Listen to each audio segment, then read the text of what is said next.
being able to have family support, being able to have community support. So here's a man who had a life sentence, who spent decades in the prison, and was able to come out of that and become an important part of his community. I mean, he has wisdom to offer, he has guidance to give, and that is so incredibly important. It's so crucial that people are able to maintain contact with their families, to come back into the community. And it just makes me think about the fact, again, that there is a particular dialogue happening in this country, discussion about an awakening, about ending mass incarceration. You know, and you look at states like California, for example, that repealed their 3 strikes laws, that realized that they had to do something about their sentences that warehoused people for the rest of their lives. And now they've returned so many individuals to their communities who never thought they would go home again, you know?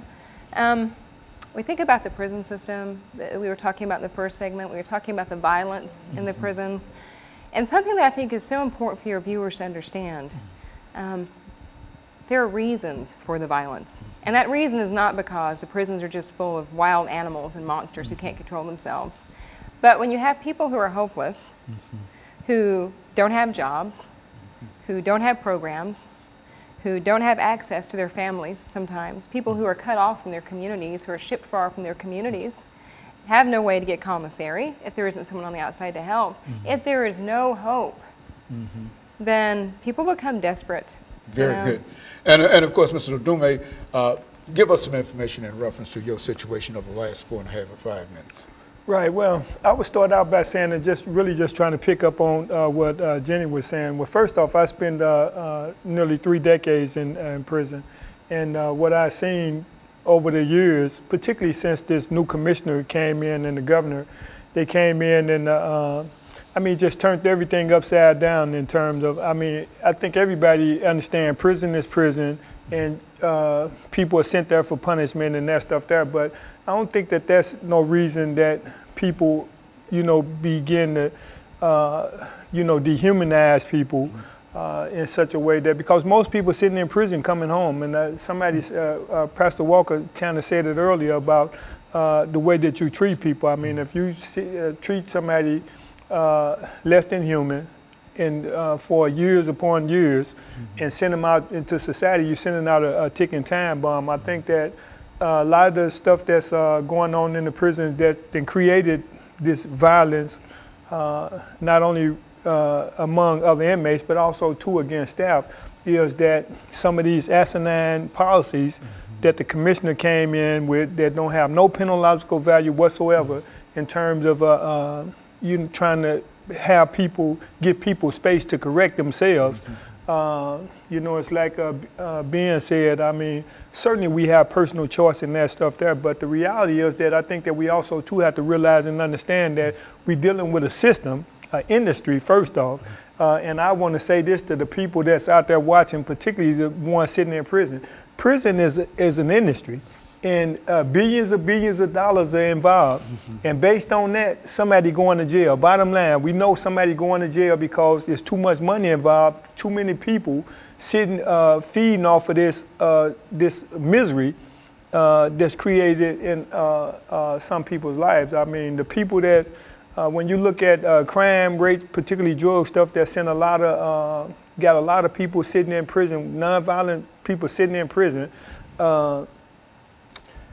When you think about some of these drug laws and stuff that sent them there, you could go to any suburban community and find that it's happening much more, but the reality is that the people are being arrested and put in prison certainly ain't no worse than the people that's committing these other crimes that's not going to prison. But the reality is somebody going, and I think that I'm happy to see that there has been a lot of attention being paid to the conditions and stuff that's actually going on in prison now, because I think I left in 2012, which I was under this regime for about 2 years, and like I said, the things that they was actually doing don't have no value whatsoever in terms of a person coming out and trying to be a productive person and being a contributing member to society.